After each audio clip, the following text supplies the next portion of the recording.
Vítajte opäť po týždni pri ďalšej epizóde Security Sunday, vášho týždenného prehľadu noviniek a zaujímavostí zo sveta cybersecurity, ktorý vám prináša spoločnosť SysNet. Internetový archív opäť napadli hackeri.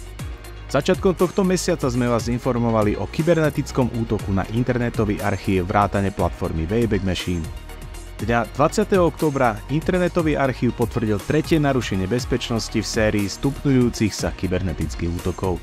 Hackeri zneužili tokeny API platformy Zendesk Helpdesk na získanie prístupu k tiketom podpory, ktoré môžu obsahovať citlivé informácie.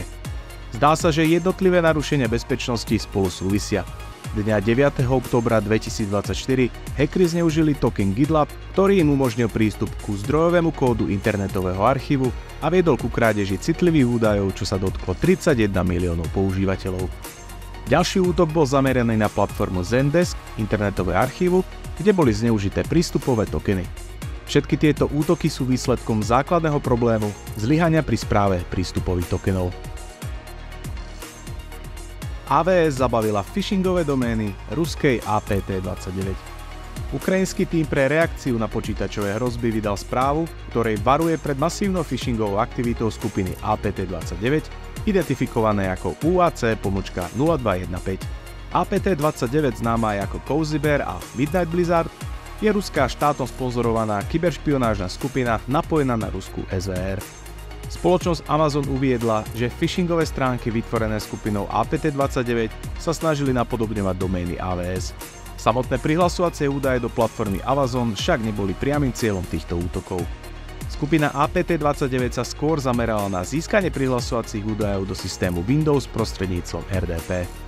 Phishingové e-maily obsahovali súbory RDP, napríklad Zero Trust Security Environment Compliance Check.rdp, ktoré po otvorení automaticky iniciovali pripojenie k škodlivým serverom.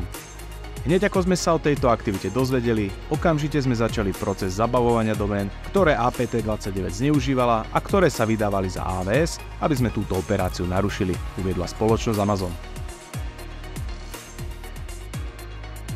Správcovia firewallu FortiGate nahlásili aktívny Zero Day exploit. Výrobca sieťového bezpečnostného softvéru Fortinet stále neodhalil podrobnosti o kritickej zraniteľnosti, ktorú útočníci zneužívajú na spustenie škodlivého kódu. Spoločnosť FortiGate nezverejnila žiadne verejné upozornenie ani označenie CVE, ktoré by bezpečnostným expertom umožnilo sledovať tento Zero Day. O zraniteľnosti sa hovorí minimálne od 13. októbra. Podľa nezávislého výskumníka Kevina Beaumonta bezpečnostná chyba vyplýva z predvoleného nastavenia v systéme FortiManager, ktoré umožňuje registráciu zariadení s neznámymi alebo neautorizovanými sériovými číslami na paneli FortiManager. Medzi zraniteľné verzie pravdepodobne patrí FortiManager 7.6.0 a nižšie.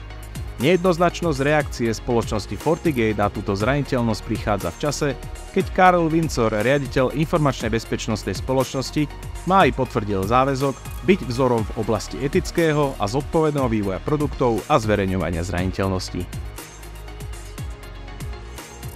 Proof of Concept na útok NTLM Relay na server Windows WinRAC. Bol zverejnený Proof of Concept zneužitia zraniteľnosti v klientovi vzdialeného registra, ktorú možno zneužiť na prevzatie kontroly nad doménou systému Windows.